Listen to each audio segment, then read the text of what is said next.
All right, guys, so while we're working on some other projects, I figured I would throw in a little doozy in the mix. What we're gonna do here today is we're gonna test each of these 3 sets of speakers that I have, and we're gonna see if any of these are pretty good or worth buying. This is the absolute cheapest speakers that you can buy on the internet right now. These Crunch speakers are a little less than $30 shipped for a pair. All of these are coax speakers. This right here is the Audio Bank Flame series. Some people have commented already. They've used these in the past and they were okay. We're gonna find out. And for the absolute cheapest coax speaker you can buy, this is a 6.5 inch two-way coax speaker with a tweeter for less than $10. In fact, I think both of these were about 18 bucks shipped. So let's get into it. So here we have all 3 of the speakers set up so you kind of see which package they come in. The Crunch came in this nice package here for about 29 bucks. The Audio Bank Flame series was here for about 27 bucks. And the Roadstar here was less than 10 bucks or about 18 bucks for a pair. So that's the prices. Let's go ahead and start doing some testing. So I kind of have an idea based on the quality, which one I want to try out first. I think this one here, this Audio Bank Flame series, to me, this one kind of stands out as the middle of these 2. So technically this might be a little more expensive than it should be because this is about 27 bucks. I'll post that right here. And at the price point, you could easily buy this one for a couple dollars more. I'll put that one right there as well. This cheaper one has a cone on the front and a tweeter. There's 2 different versions, a 601 and a 602. Supposedly this is a 602, so we'll check that out. You see right here, they are dirt cheap. So why don't we open up this speaker here and see what we get. For a little more than $20, it's kind of hard to complain with a speaker set being so cheap. If you're looking for something to put in a beater car, or you just want some sound right now, is it worth spending twice the money on something like a CT Sounds? I don't know. So I pulled these out of the box. We're gonna set the box aside. So these actually come with speaker wire inside, which I wasn't expecting for something of this low of a cost. Whether they're good or not doesn't necessarily matter. The fact that they're included, that's cool. So let's check out the actual speaker. So this is a coaxial speaker. And that just means that it has the tweeter built in on the cone. The screws are included as well. That's really nice. So we see we have this grill. It's very nice that it includes a grill. Maybe that's where some of that extra cost goes to, because this is actually a very sturdy grill, especially considering the price. This is the speaker itself. It's a pretty small magnet. You see right here, it's rated 550 watts. Okay, well, I don't know that I believe that, but whatever. It's a very thin stamped steel, has a very small motor, which is not necessarily a bad thing because that means it can make some decent sound on low power. If you have a very low power head unit, having a big speaker is not necessarily a good thing. So overall, this one looks pretty good.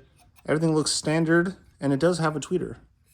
And if I look up under here, I can barely see the crossover capacitor, so I have reason to believe that this tweeter is actually connected, and it's not just for show. So overall, pretty good. Let's set it aside. Let's go ahead and open up the Crunch speakers. This brand's been around for a while, so they might be pretty decent. Let's go ahead and check it out. I did notice on the back of the box, they have some of their other products. If you've ever used these amplifiers before, you know that they sound okay, but they're really low power.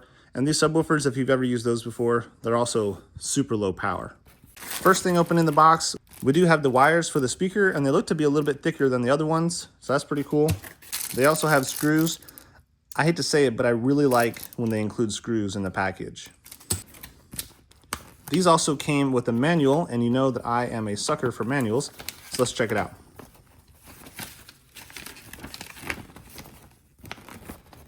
This has some diagrams for some of the speakers that they offer and some specs. That's more than that one had, so that's pretty cool. And in the package, you can see that this one comes in a styrofoam package instead of the cardboard package. So getting rid of that, these are the actual speakers inside.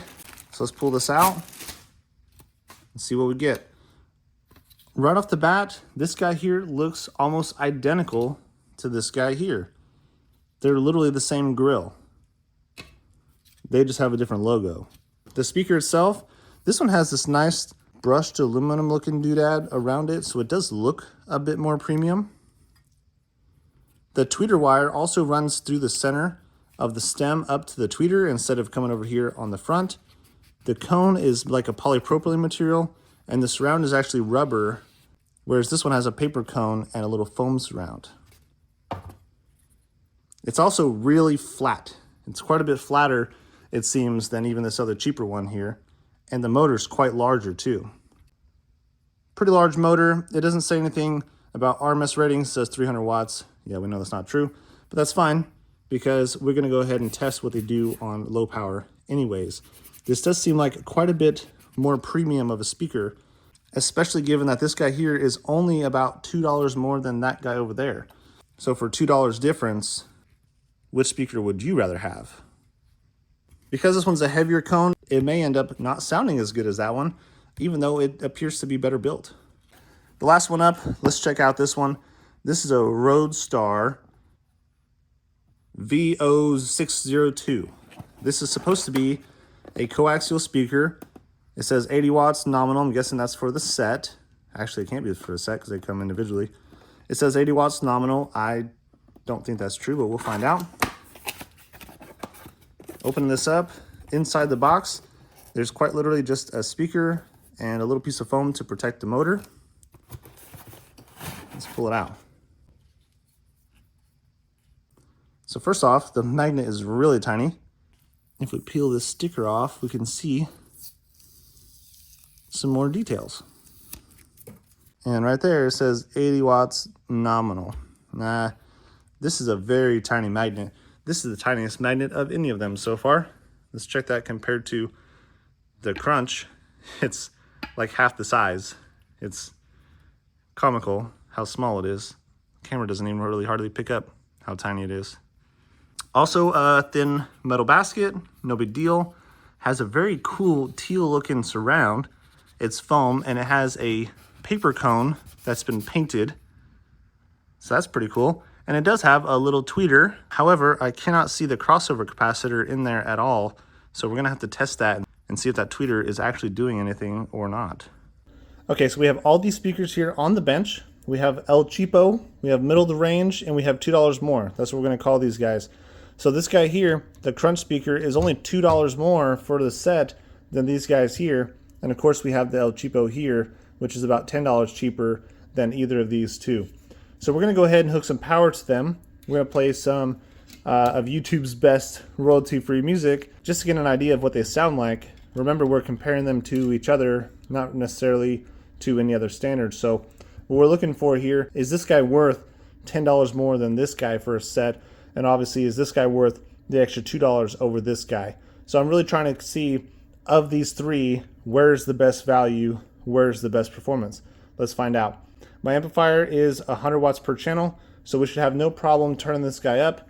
We're gonna have to be kind of careful not to blow them, but we should be able to see where the limits are of each of these speakers. We're gonna start with this one, so let's get going. So we're gonna play some of YouTube's finest.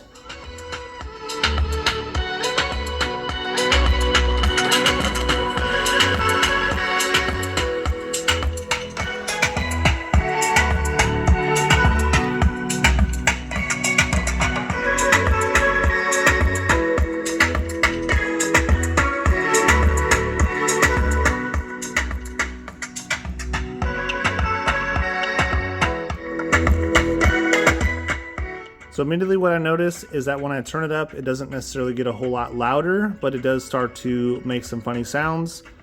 We're gonna go ahead and chalk that up to having just a lot of power, but it does sound relatively good. It's just not super loud. So let's check out one of the other speakers. So for this one here, we're gonna go ahead and take this grill off, set it aside. We're gonna focus on just the speaker itself. Remember, this one has the paper cone, but it also has a little bit bigger motor.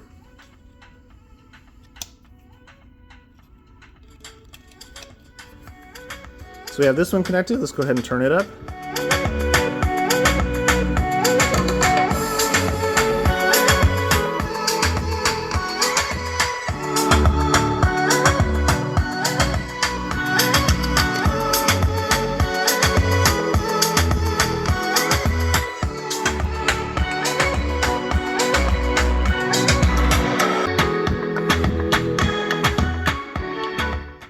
first thing I notice about this one is I can go ahead and feed it more power without necessarily making it sound any worse. It actually sounds really good, has a nice sort of poppy mid-range to it, which is nice, and it's also significantly louder even at the same levels than this one. So I'm just going to go ahead and say that this speaker here is going to be very quiet even in comparison. These are on the same power and turned up the same level as this one was distorting. This one here was louder and clearer, and I could turn it up a little bit farther. So I would say that this one is definitely a better speaker, at least at the first comparison. So let's go ahead and try this guy out. We're going to set that grill aside. Let's hook the crunch up and see what the crunch compares to the first speaker. So this is the crunch speaker.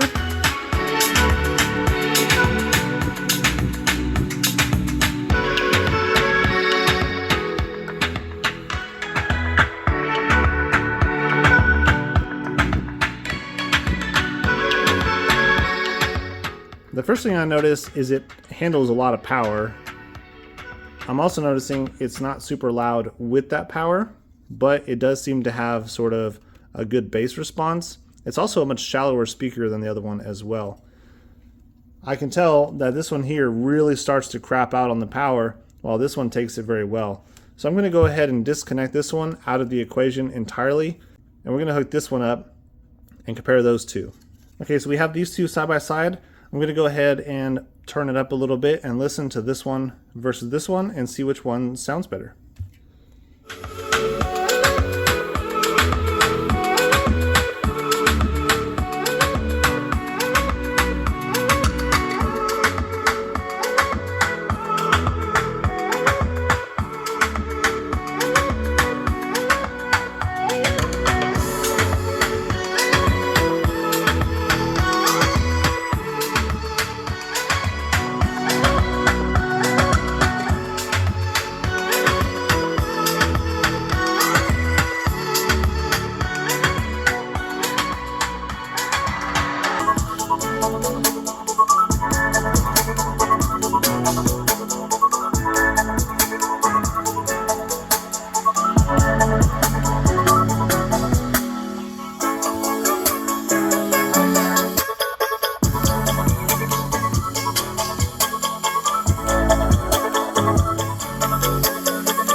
So right away, I can tell that both of these speakers are easily better performing in every way than this guy here. While it does technically make sound, at a very low level it sounds okay, but it just can't make any sort of loud sound. Now, is that okay for the price? I don't know. You'll have to decide. But for me, is it worth $10 more to get something better than this? The answer is yes. This guy here is easily worth $10 more than this guy here. So I was really rooting for this guy because I figured low power, high sensitivity would be fine.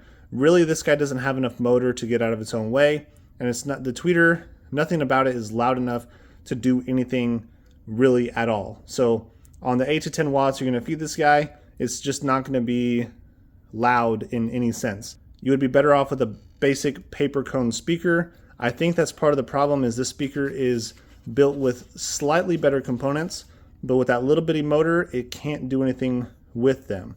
So overall, the design of the speaker is probably just wrong to the point where it's not worth it. This one surprised me the most, and I think the reason why, it has a nice lightweight paper cone, so it doesn't have a lot of mass to move around. The motor is just big enough to move that mass, so it sounds really good on low power. The tweeter being pretty generic just helps it out. So here's this speaker is quite a bit better in quality than either of the last two.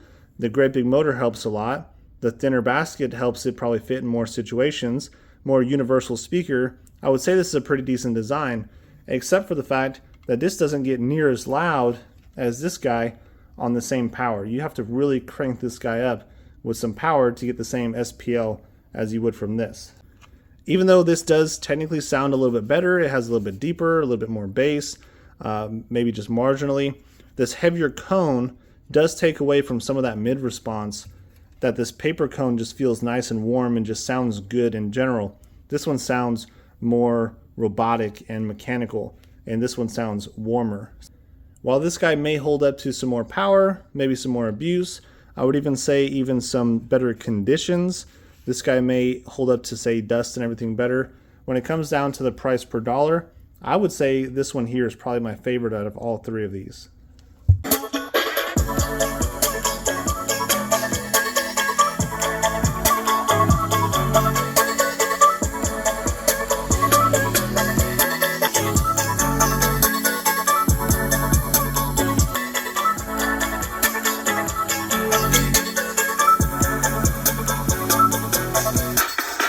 So I've done a lot more testing. I definitely feel like these are very close to each other. They're definitely within that $2. But I would say if you're going to put this in your car, man, I'd probably go for this guy here because it's going to do more on that stock head unit or maybe that aftermarket head unit. Whereas this guy here, if you're going to put this in some sort of application where it may get even slightly wet, you know, there might be an advantage over this guy here because this does have some more resilient materials. But I think this is my favorite. I'm going to go with this guy. In fact, I may even buy some more of these if they test out well and maybe put these in some of the old trucks that I just don't have any sound in just yet. I do like that this guy is only $2 more for the same speaker, but I really feel like it doesn't perform near as well as this guy, especially on the stock power. With that being said, if I do isolate this guy by itself and I crank it up just a little bit more, then this guy here, it does sound pretty good. It does have a pretty good bass response, just not in comparison to how easy this speaker is to drive. It does sound very, very good in my opinion. So I did a whole bunch more testing off camera and this thing is garbage. Do not buy this. Just don't. I don't care how cheap it is. Whatever, just don't buy this. This one here is the next best thing, but even then I would skip to this guy. For 29 bucks, you really can't go wrong with this. I don't think so. This is just a really nice speaker and it sounds really, really good. Also in later testing, I found that this speaker, I can hear certain parts of the songs, the different instruments and vocals that I simply cannot hear in this speaker, or even this speaker was much worse. I think because the cone is too heavy and doesn't react as well. So this nice paper cone does sound really, really, really good. Hi, future me here. I was doing some editing and I had a discrepancy. It turns out this speaker is more expensive by $2 than the Crunch. So technically the Crunch is the middle of the road speaker and this is the more expensive speaker. So given my testing, I think it still stands. I think this is the better speaker. Even though you're paying $2 more for it, I would probably pay the extra $2 to have this speaker because I think this one sounds better in general. However, this one here is $2 cheaper and is built of very, very good quality. So I would say either of these you really couldn't go wrong with if that's the style speaker you're looking for. So that's that. These right here are some of the cheapest speakers that you can buy. Which one's worth buying? I'm going to say the Audio Bank is probably worth giving a try. Here's something I did find though, is that these two speakers are actually made by the same company. They're owned by the same mother company, but I can tell you that they are completely different. So trying to say that they're the same speaker, I mean, they're like literally nothing's the same. The motor's different, the coils are different, everything's different. This one is a bit heavier built, that's for sure. If you're going off of build quality per dollar, this guy here takes the cake. If you're going off sound per dollar, this guy here takes the cake. So whichever you prefer. Either way, I was really rooting for this guy, but I probably wouldn't put this guy in anything. So he's just gonna go over there. All right. So we have two speakers, same company, similar price, and they're both worth buying. That's my takeaway. So let me know what you guys think I should test next. If there's a brand that you like that you think is cheap, go ahead and tell me about those. Also, check out these things right here, these stupid boombox things. I'm gonna start building and giving these away. So I'm gonna give away probably 4 or 5 of these over the next couple months. And if you want one, you'll just have to stick around and see how to win those. I'm probably gonna be doing some very interesting like contests or something really stupid to get your hands on one. So if you want to, you gotta stay tuned because every one of them is gonna be different and it's gonna start by watching this video here that you just watched to the end. So those of you who watched to the end, you're gonna be rewarded. by being given chances and opportunity to see what's next. You're going to have to watch my crappy videos all the way through, and I'm going to give you opportunities to win free stuff, including I'm going to build one of these badass boomboxes here using the aforementioned Sky High and Sound Cubed. I'm going to give one of these away also for free. So I'm basically just going to start building these and giving them away for free. So if you want to, you can stick around and watch some of the stuff. Plus, tell me which one of these you thought was the best and why. What reason would you have to purchase either one of these speakers over the other? Let me know in the comments below. Thank you so much for watching, and I'll see you in the next one.